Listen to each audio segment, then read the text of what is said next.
6 के बारे में पढ़ेंगे, बायोलॉजी का अध्याय 6। ये है आपका पुष्पी पादपों का शरीर, एनाटॉमी ऑफ फ्लावरिंग प्लांट। इसके अंदर हमें क्या क्या पढ़ना है, पहले टॉपिक देख लेते हैं, फिर हम एक एक टॉपिक को डिस्कस करेंगे एक एक क्लास के अंदर। तो सबसे पहला टॉपिक इस चैप्टर के अंदर होगा वो है आपका उत्तक, फिर आपका उत्तक तंत्र, टिश्यू सिस्टम, द्विबीजपत्री तथा एक बीजपत्री पादपों का शरीर, ये पढ़ना है हमें, यानी कि एनाटॉमी पढ़नी है द्विबीजपत्री पादप प्लांट्स के बारे में की एनाटॉमी, और एक बीजपत्री मोनोकॉट एंड डाइकॉट प्लांट्स की एनाटॉमी पढ़नी है हमें, और साथ ही साथ हमें द्वितीयक वृद्धि सेकेंडरी ग्रोथ पढ़ना है। ठीक है, तो इसके पहले हमने फ्लावरिंग प्लांट को देखा था मॉर्फोलॉजी के अंदर, मॉर्फोलॉजी ऑफ फ्लावरिंग प्लांट। इसमें हमने देखा था कि प्लांट्स जो होते हैं, जितने भी पादप होते हैं, वो आपका रूट, स्टेम, लीफ और फ्लावर्स में डिवाइड होते हैं। फिर हमने फ्लावर्स के पार्ट पढ़े थे, फिर फ्रूट देखा था। तो ये सारी चीज़ें क्या है, मॉर्फोलॉजी के अंदर है। और ये क्या हमने देखा था, आउटर स्ट्रक्चर देखा था उसका, कि प्लांट्स जो होते हैं वो कैसे होते हैं, प्लांट्स में रूट कैसा होता है, उसका मॉडिफिकेशन क्या होता है, फ्रूट कैसा होता है, उसका मॉडिफिकेशन क्या होता है, ओरिजिन क्या होती है, ये सारी चीज़ें हमने प्लांट्स के अंदर देखा था मॉर्फोलॉजी आपका चैप्टर 5 के अंदर। चैप्टर 6 क्या है, उससे थोड़ा सा आगे है। आपने द्विबीजपत्र आपने सीड के बारे में देखा था, मोनोकॉट सीड, द्विबीजपत्री सीड और एक बीजपत्री सीड। उसी हिसाब से सीड के आधार पे ही आपका मोनोकॉट और डाइकॉट प्लांट की बात होगी। ठीक है, जिसमें आपका एक बीजपत्री, यानी कि जिसमें एक जो सीड जो होंगे, एक बीजपत्र वाले सीड होंगे वो आपका एक बीजपत्री प्लांट होंगे, और जो द्विबीजपत्र वाले सीड होंगे वो आपका द्विबीजपत्री प्लांट होंगे। तो आप लोग को ये छोटा सा कॉन्सेप्ट समझ में आ रहा होगा मेरे ख्याल से, क्योंकि जब तक आप कॉन्सेप्ट नहीं पढ़ेंगे, समझ पाएंगे, तब तक ये चैप्टर आप नहीं समझ पाएंगे। ठीक है, तो हम लोग क्या कर रहे हैं, हम लोग 1 बाय 1 सारे चैप्टर को पढ़ रहे हैं, जिससे आपका 1 बाय 1 सारे कॉन्सेप्ट भी क्लियर हो जाएंगे। ओके, तो सबसे पहले हम लोग क्या देखेंगे, पुष्पी पादपों का शरीर, यानी कि anatomy of flowering plants. Flowering plants की जब भी हम बात करेंगे तो किसकी बात करेंगे, एंजियोस्पर्म की बात करेंगे। ठीक है, तो सबसे पहले इंट्रोडक्शन देख लेते हैं। आप बड़े प्राणियों, पादप, जंतु दोनों में रचनात्मक समानता तथा आकारिकी में विभिन्नता देख सकते हैं। इस प्रकार जब हम भीतरी रचना का अध्ययन करते हैं तो हमें बहुत सारी समानताओं तथा विभिन्नताओं का पता चलता है। इससे हम उच्च पौधों की भीतरी रचनात्मक कार्यात्मक संरचनाओं के विषय में पौधों की भीतरी संरचनात्मक के अध्ययन को ही शारीरिक कहते हैं। मतलब एनाटॉमी किसको कहते हैं, जो पौधों की का इंटरनल स्ट्रक्चर होता है, लीफ का इंटरनल स्ट्रक्चर, रूट का इंटरनल स्ट्रक्चर, स्टेम का इंटरनल स्ट्रक्चर, ये सारा क्या है, एनाटॉमी के अंदर आता है। ठीक है, तो सबसे पहले एंजियोस्पर्म में ही एक बीजपत्री शारीरिक द्विबीजपत्री से भिन्न होते हैं। यानी अगर हम एक एंजियोस्पर्म की बात करें, सबसे पहले हम लोगों ने देखा था एंजियोस्पर्म क्या होता है, इसके पहले आपकी क्लास में दोनों देखते थे। तो एंजियोस्पर्म जो होते हैं उसमें भी आपका एक बीजपत्री द्विबीजपत्री पाया जाता है। तो एक बीजपत्री की जो इंटरनल स्ट्रक्चर होगा, एनाटॉमी होगा, वो अलग होगा, और द्विबीजपत्री की जो एनाटॉमी होगी वो अलग होगी। तो इसी बेसिस पे हम आगे देखते हैं। सबसे पहले हम छोटे छोटे कॉन्सेप्ट को डिस्कस करेंगे, उसके बाद से हम आप धीरे धीरे इस चैप्टर में सारी चीज़ों को सीखेंगे।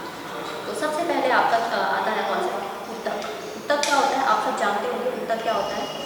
तो आप लोग 9th क्लास से पढ़ते आ रहे हैं उत्तक क्या होता है। कोशिकाओं के समूह को क्या कहते हैं, उत्तक कहते हैं। कोशिकाओं के समूह को उत्तक कहते हैं। ठीक है, तो अगर हम किसी पौधे की बात करें, प्लांट्स की बात करें, तो प्लांट्स में उत्तक क्या होता है, उत्तक कोशिकाओं का एक ऐसा वर्ग है जिसका उद्भव, मतलब जिसका उद्भव जो होता है एक ही होता है। मतलब कि जो सेल्स होते हैं वो एक ही ओरिजिन से ओरिजिनेट होते हैं, और वो क्या होते हैं, उत्तक का निर्माण या टिश्यू का निर्माण कर लेते हैं, और उनमें भी प्रायः समान होते हैं। विभिन्न प्रकार के उत्तक होते हैं। उत्तक 2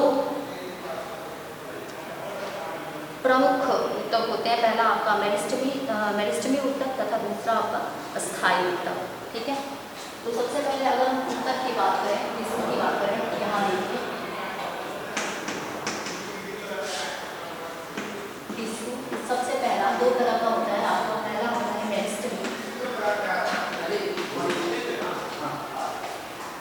तथा दूसरा होता है अस्थायी, यानी कि परमानेंट।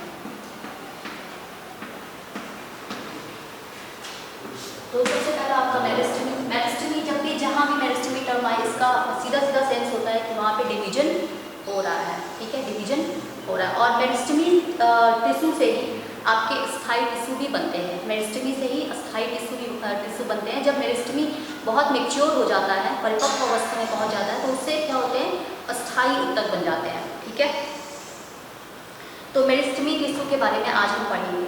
तो हम लोगों ने देख लिया कि ऊतक क्या है और ऊतक कितने प्रकार के हैं प्लांट्स के अंदर, और आपका मेरिस्टेमी और आपका अस्थायी यानी कि परमानेंट मेरिस्टेमी और परमानेंट मेरिस्टेमी वो ऊतक होते हैं जो आपके पौधे के ऐसे भाग में पाए जाते हैं जहाँ हमेशा वृद्धि होती रहती है, यानी कि जहाँ हमेशा डिवीजन होता रहता है, विभाजन होता रहता है। ठीक है, तो आपको पता ही है कि पौधे के कौन से भाग में हमेशा डिवीजन होता रहता है। एक तो रूट के शीर्ष पे डिवीजन होता है और एक आपका सूट के शीर्ष पे डिवीजन होता है। सूट यानी कि स्टेम के शीर्ष पे डिवीजन होता है और आपका रूट के शीर्ष पे डिवीजन होता है। और जब हम लोगों ने रूट का स्ट्रक्चर पढ़ा था तो रूट कैप के बारे में पढ़ा था। रूट कैप के जस्ट ऊपर आपका क्या पाया जा रहा था, मेरिस्टेमी सेल्स पाए जाते थे। तो वहाँ से डिवीजन हो रहा था, फिर वहाँ से फिर परमानेंट टिश्यू में चेंज होता जा रहा था। ठीक है, तो ये हो गया आपका मेरिस्टेमी ऊतक के बारे में। देख लेते हैं कि कौन कौन से पार्ट्स हैं मेरिस्टेमी ऊतक के। मेरिस्टेमी ऊतक को अगर हम देखें तो आपका एपिकल मेरिस्टेम, कक्षीय मेरिस्टेम तथा अंतर्वेशी। एपिकल के कक्षीय और अंतर्वेशी की एक मुझे नहीं पता है, जब देख लीजिएगा एक बार सर्च कर लीजिएगा और मुझे भी पता चला नहीं पता। तो एपिकल मेरिस्टेम सबसे पहला एपिकल मेरिस्टेम रेडिसस और फिर कक्षीय मेरिस्टेम, अंतर्वेशी। डायग्राम से समझते हैं कि ये होता है।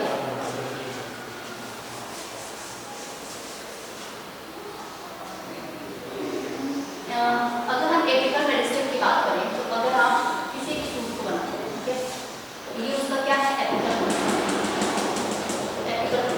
यानी सबसे टॉप का पॉइंट। ठीक है, और यही पे आपके क्या होते हैं, कोशिका विभाजन होता है। कोशिका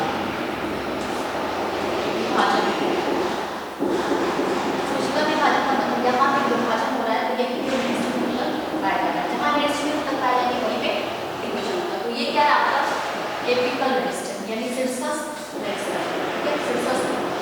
और फिर आपका कक्षीय कली जो होता है, जो एपिकल मेरिस्टेम जैसे ये है, ठीक है, डिवीजन हुआ आगे बढ़ा, कुछ पार्ट इसके जो है वो पीछे छूट गया। ये क्या होगा आपका, फिर मैच्योर होगा और इस तरह से समझना, यहाँ से मेरिस्टेम ऊतक फिर आगे बढ़ेगा। ठीक है, ये यहाँ पहुँचेंगे।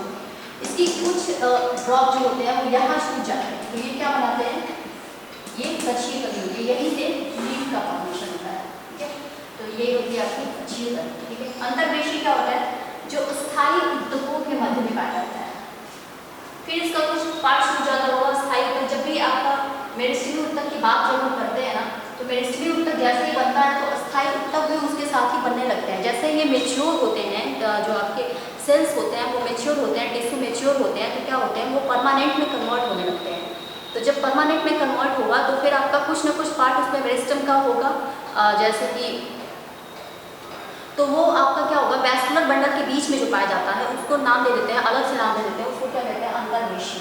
तो आपका मेरिस्टेमी ऊतक 3 तरह का हो गया, एपिकल, कक्षीय और अंतर्वेशी। याद रखिएगा इसको। और एक और चीज़ में याद रखिएगा, जो आपका एपिकल मेरिस्टेम है और अंतर्वेशी मेरिस्टेम है, इसी को क्या कहते हैं, प्राइमरी मेरिस्टेम, प्राथमिक मेरिस्टेमेटिक ऊतक। ठीक है, प्राथमिक यानी प्राइमरी मेरिस्टेमेटिक टिश्यू, यानी एपिकल मेरिस्टेम और अंतर्वेशी मेरिस्टेम को क्या कहते हैं, प्राथमिक मेरिस्टेम कहते हैं। क्यों कहते हैं प्राथमिक मेरिस्टेम, क्योंकि ये पौधे के प्रारंभिक अवस्था में ही बन जाते हैं। जो कक्षीय कली होती है और जो एपिकल मेरिस्टेम होता है, ये पौधे के प्राथमिक अवस्था में ही बन जाते हैं। आप देखते होंगे कोई भी प्लांट में जब ग्रोथ होती है तो शूट में ग्रोथ होती है तो साथ साथ छोटी सी लीव्स भी निकलनी शुरू हो जाती है। लीव्स कहाँ से निकलती है, आपकी कक्षीय कली से निकलती है। ठीक है,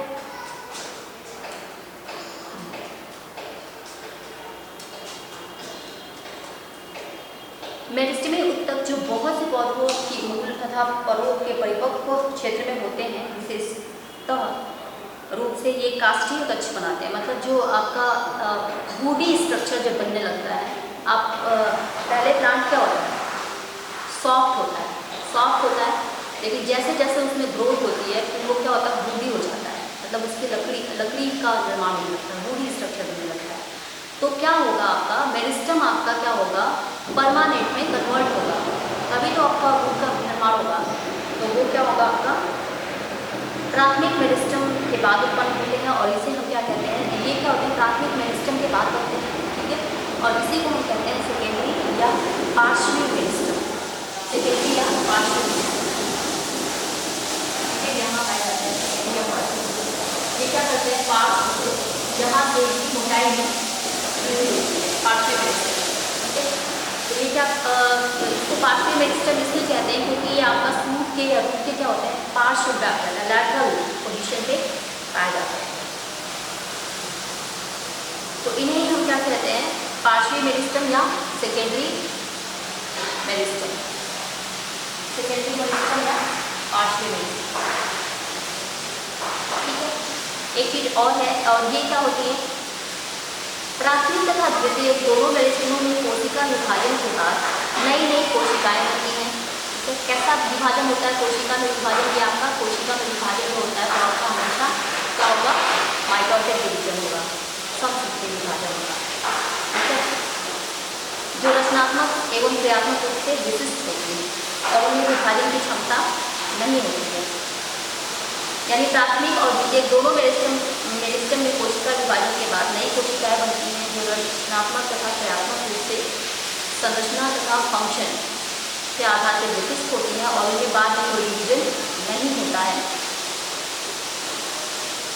ऐसी कोशिकाओं को स्थायी अथवा परिपक्व कोशिकाएं कहते हैं। तो हम लोगों ने अभी देखा था कि जो मेरिस्टमी कोशिका होती है उसी से क्या होता है स्थायी कोशिका का निर्माण होता है। कैसे होता है प्राथमिक तथा द्वितीय दोनों मेरिस्टमों में कोशिका विभाजन के बाद कोशिका सेल बार बार डिवाइड होती है, तो उसके बाद नई कोशिका बनती है और जो नई कोशिका बनती है वो अपने संरचना और कार्य के आधार पर विशिष्ट होती है और उसमें विभाजन की क्षमता नहीं होती है।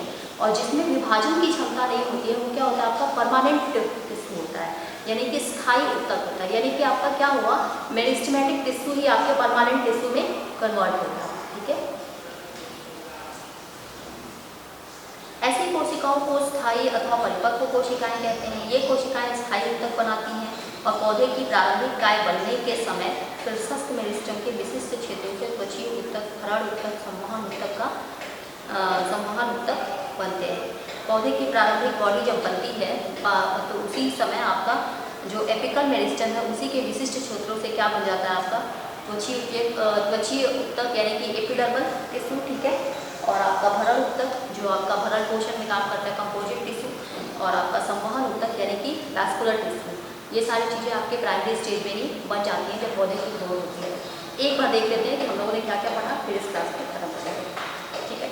तो सबसे पहले हम लोगों ने पढ़ा कि ऊतक क्या है। ऊतक क्या है कोशिका का समूह, एक ही ओरिजिन से होता है, मतलब एक ही ओरिजिन होती है, कोशिकाओं की ओरिजिन एक ही होती है और ये सब मिलकर क्या बना देते हैं ऊतक बनाते हैं, ठीक है। ऊतक आपके कितने प्रकार के होते हैं, प्लांट्स की अगर हम बात करें तो प्लांट्स के अंदर ऊतक कितने प्रकार के होते हैं, दो प्रकार के। कौन कौन से, आपका मेरिस्टेमेटिक ऊतक और दूसरा कौन सा है आपका परमानेंट ऊतक। परमानेंट यानी कि स्थायी ऊतक। अगर हम मेरिस्टेमिक ऊतक को अलग से पढ़ते हैं तो उसमें आप देखते हैं एपिकल मेरिस्टम, कक्षीय कला तथा अंतर्वेशी। एपिकल क्या होता है जो रूट और शूट के सबसे ऊपरी भाग पे टॉप पोजीशन पे पाया जाता है, वो क्या होता है एपिकल मेरिस्टम होता है। और एपिकल मेरिस्टम में हमेशा विभाजन होता रहता है। किस प्रकार का विभाजन होता है यहाँ पे विभाजन होता है समसूत्री विभाजन, ठीक है। और समसूत्री विभाजन से एक सेल से दो सेल, एक सेल से दो सेल ऐसे करके डिवीजन होता है, जिससे सेल्स की संख्या बढ़ती है, ऊतक की संख्या बढ़ती है, प्लांट्स की ग्रोथ भी होती है, ठीक है। कक्षीय कली जो एपिकल मेरिस्टम बीच बीच में कहीं छूट जाते हैं और प्लांट्स के किसी भाग पे यहाँ पे रुक जाते हैं तो वो क्या बना देते हैं कक्षीय कली, और यहाँ से प्लांट के ब्रांचेस निकलते हैं, ठीक है। अंतर्वेशी मेरिस्टम क्या होता है, अंतर्वेशी मेरिस्टम वे होते हैं जो आपके क्या होता है स्थायी ऊतकों के मध्य में पाए जाते हैं। जब मेरिस्टम ऊतक स्थायित्व को प्राप्त करके जब उनमें डिवीजन संभव नहीं होता है उसके बाद उनका कैरेक्टर विशिष्ट हो जाता है, तो उसके बीच में अगर आपका मेरिस्टेमिक ऊतक पाए जाते हैं तो वो आपका अंतर्वेशी मेरिस्टेमिक ऊतक होते हैं। जो एपिकल और अंतर्वेशी मेरिस्टेमिक ऊतक होते हैं इनको हम कहते हैं प्राथमिक, ठीक है, प्राथमिक ऊतक, प्राथमिक मेरिस्टेमिक ऊतक। और जो आपके पौधे के, अगर हम पौधे की बात करते हैं तो पौधे में आप लैटरल पोजीशन